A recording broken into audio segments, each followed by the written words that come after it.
Hey folks, David Stewart here. Hope you guys are having a good day. I know I am. Time for a little bit of storycraft, and today I'm going to talk about how setting, characters, and plot can interact with each other, in some cases to the detriment of the story, and in some cases to the improvement of the story, but I'm going to focus on a little bit of a negative example here. So I was working on the storycraft book, and I don't know when I'll release that.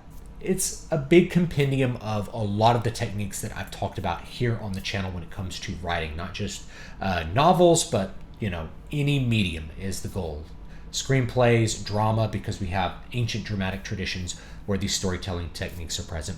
And I was thinking about how setting characters and plot interact with each other to improve the story, and I really thought of a really good negative example of how they can interact to the detriment of the story, and that is Robert Jordan's Wheel of Time series.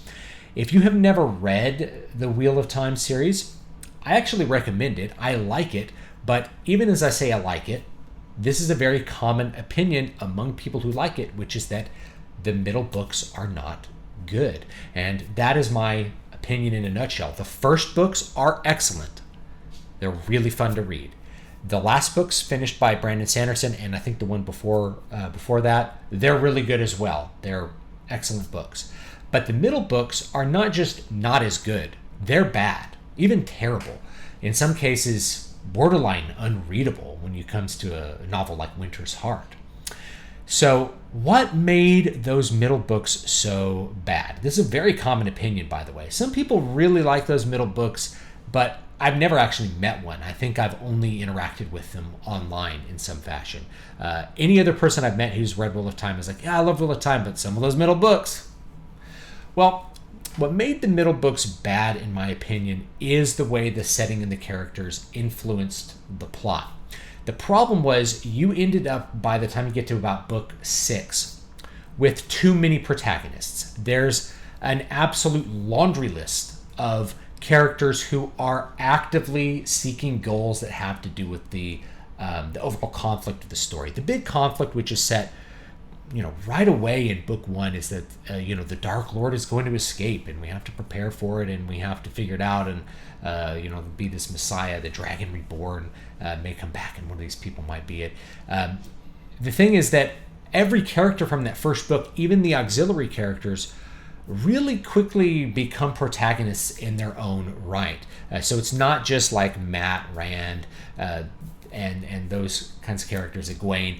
They all become protagonists, but so does Nynaeve, and so does Moraine, and every single character becomes a protagonist. And so by the time you get to about book 6 and they're all split up, not only is every character a protagonist, that every character that is a protagonist has a specific plot goal and a conflict that they're interacting with, and they're all separate from each other. They're not banging into each other like you're reading Game of Thrones or something like that.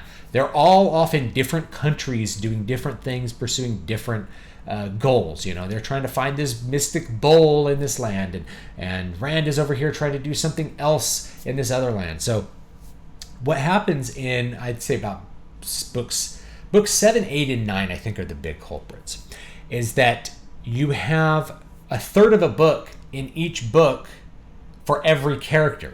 So imagine that a character, if you took all the parts just of Matt or just of Perrin, and you lined them all up, and you just had one book that was just what Perrin did between this time and that was its own book, it would probably be pretty decent, because it would have a beginning, a middle, and end as far as like fulfilling his goal, and then moving into the last few books where we are really in the final act, I guess, of the grand arc of the story where everything is starting to resolve.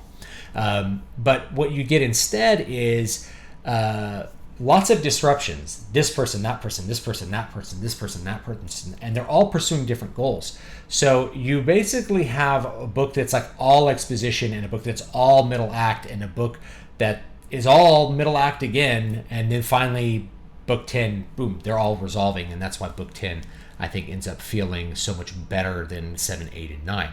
So the problem is that you really have like 3 or 4, really more like 6 or 7 or 8 different books that, rather than reading a plot, boom, here's the plot that's following one character or just a limited number of protagonists, you have that book split up kind of shuffled in with 6 other books. So when you read an entire book, you get it as a book, and it feels like it goes nowhere. It's because you've only gotten a portion of the story a bunch of times over. You've gotten a little bit of 6 different stories.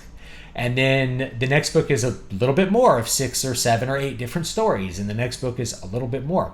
And so the problem here is that every character, even an auxiliary character in a story, has a kind of goal. They have a conflict that they're trying to resolve. There's a goal for their plot to go. So every character has a little plot.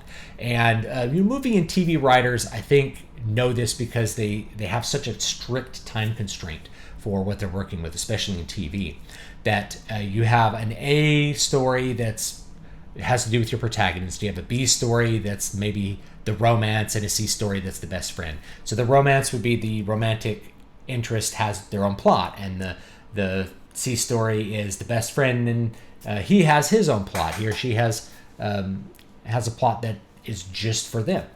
So you have this on a really large scale in Wheel of Time, to the point where there's so many different little plots with plot goals, and they're never getting a full resolution in any given book. It becomes really unsatisfying. Not only that, but as you're reading it, as a reader, it feels like it's going nowhere because you're just inching forward 6 plots at a time. So you haven't felt like there's any momentum. You haven't felt like there's any release to the tension or addition to the tension. And that's really what keeps a reader going from beginning to end in a book, is the feeling that I need to keep reading to resolve the tension, and I think that the protagonist has a possibility of succeeding.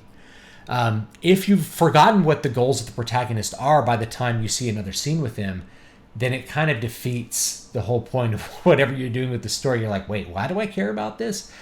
So in other words, and I don't know, maybe someone could do this. If I could grab like ebook versions of the novels, I don't know, might try this. If you were to take all the scenes with just Perrin and just cut them out between somewhere it maybe halfway through book 6 and then like the end of book 9 or beginning of book 10, and made it a book, it would be like a complete book and probably be pretty good to read. And if you did that for every character, you'd have something that was a compendium of books that would be pretty enjoyable to read. So I know that might be a higher quality version of the stories that are there. But I also know why they didn't publish it that way, which is that when you have a series that has these established characters in it, when people buy the next book in the series, they're going to want to see those established characters. And so you have books that are going to disrupt the flow of what they're doing because you know that there's a fan that wants to see what Nynaeve is doing or something like that. So you end up having to do that really to satisfy the continuation of the style that you started before, which had lots of characters doing different things. They just weren't as split up. They were more together in book 1 through 5 for sure. And they start to really split apart in book 6 and do different things. And by the time you get to like book 8, you're just like, wait, what is he doing? I remember, I think it was Winter's Heart.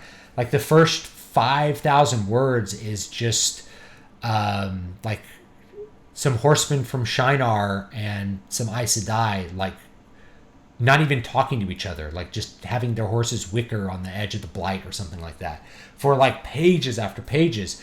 And it's like, we have to remind you of what these characters were.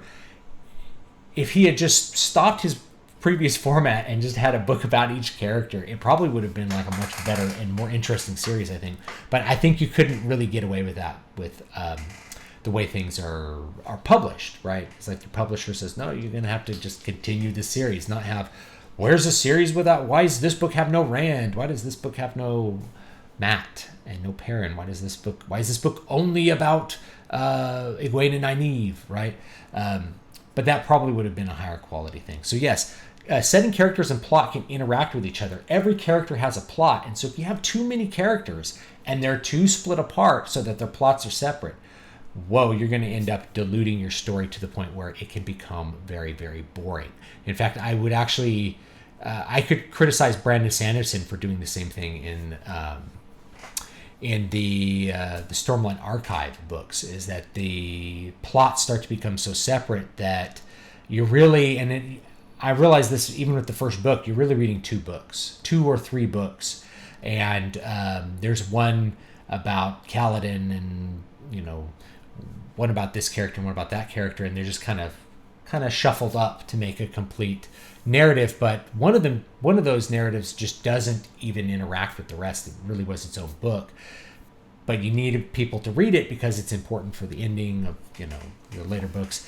I think Sanderson tends to do it a little bit better than Robert Jordan did in these specific examples. But anyway, so that's that.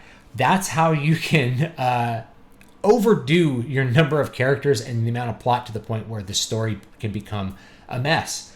Things become too spread out, and the solution for that is to just stick the things that go together and have them be read or watched or whatever format you're in a row for that one character. Really, comic books kind of do it better, because if in the 90s especially, and I think they do now, there was all these crossovers with all these different superhero comics, but you could just read like Spider-Man and it's fine. And then if there was a crossover or something happening at the same time with another character, you could just read that one, or you could read both, or you could read one then the other. Like, those things were kind of separate from each other, but you could read them together if you wanted to, because they were just classified as one series.